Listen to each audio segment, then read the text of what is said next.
I've never been a huge fan of the Final Fantasy series, but I did have an amazing introduction to it.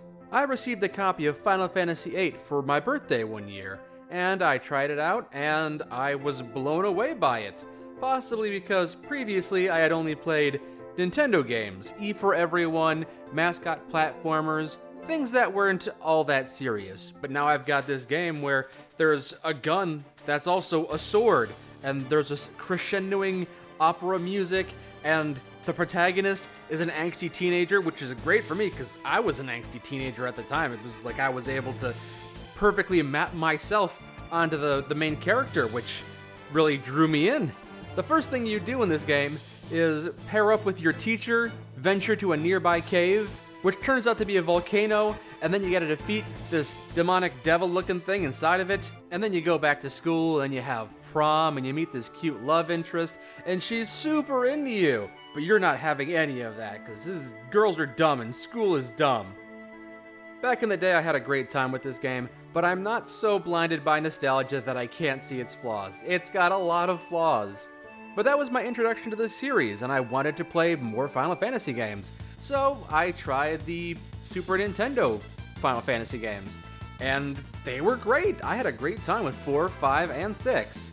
But 6 is still the Final Fantasy game that has stuck with me over the years, and is still to this day my favorite. I enjoyed the wide cast of characters you could add to your party, and how emotive they were, even through simple sprites.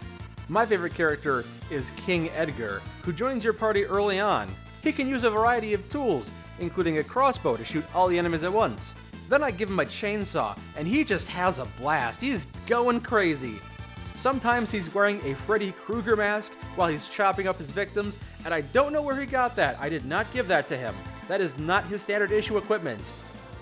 The story is very mature. It doesn't talk down to the player at all. It's telling an actual human story, accompanied by some very tender and touching music. One of the running themes throughout the entire game is this feeling of loss. Everyone in the game has lost something important to them. They're all in the middle of a war, the Empire is starting to annex different territories and is really pushing people around, and it's tearing families apart, it's destroying kingdoms, people are suffering and being subjugated, and no one is having a good time. But the characters continue to fight, they never give up.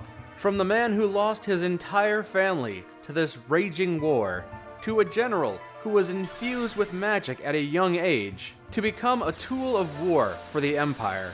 And the two brothers from Figaro Castle, who lost their father and then had to make some difficult decisions on their own futures. And this guy right here, who is just so pissed at the Empire because they destroyed his blimp. Oh, he is mad. I feel like this theme of loss really resonated with me when I played through this game as I was younger.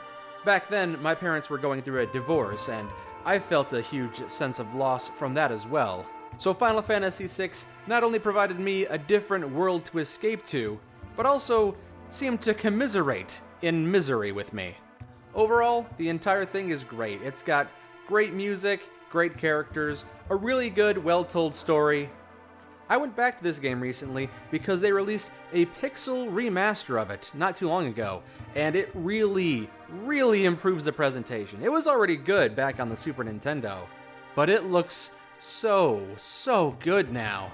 The 16-bit music tracks are all replaced with grand orchestral scores, the sprite work has been touched up, the entire thing just looks amazing.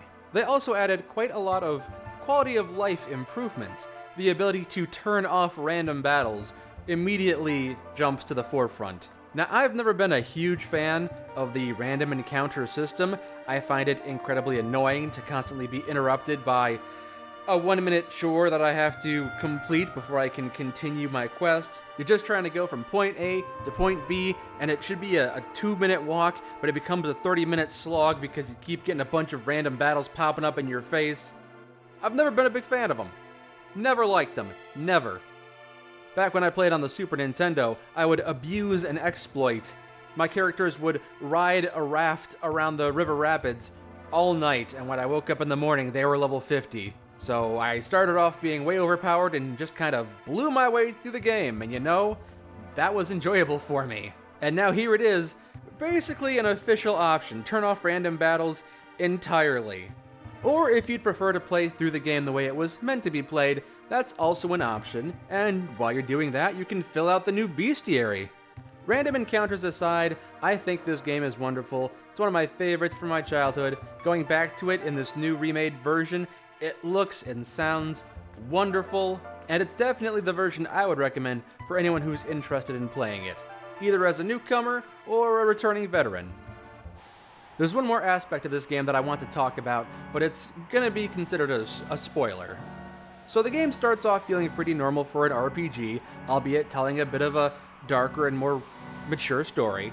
You travel the world, visiting all these cities, meeting these new people, adding them to your party, kitting them out in powerful gear and equipment. It's building up to this big final battle with the main antagonists. You fly your airship up to their evil base in the sky, you fight them, and you lose.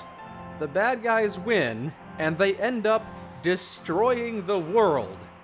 So all those cities you visited previously are now ruined. The fertile grasslands you used to fight monsters in, that's all been turned to dust and desert. Parents have lost their children. Orphans are begging for help. Incredibly powerful monsters roam the land, making people flee and hide in terror. You thought the game was over, but nope, surprise, there's a second half of this game, and it's a post-apocalyptic, open-world RPG. Why do I like it so much? This is an amazing revelation. The first half of the game was quite linear. You were going from plot point to plot point, going where the story needed you to go, and now you have an entirely new game to explore. So yeah, I enjoy a lot of what this game does.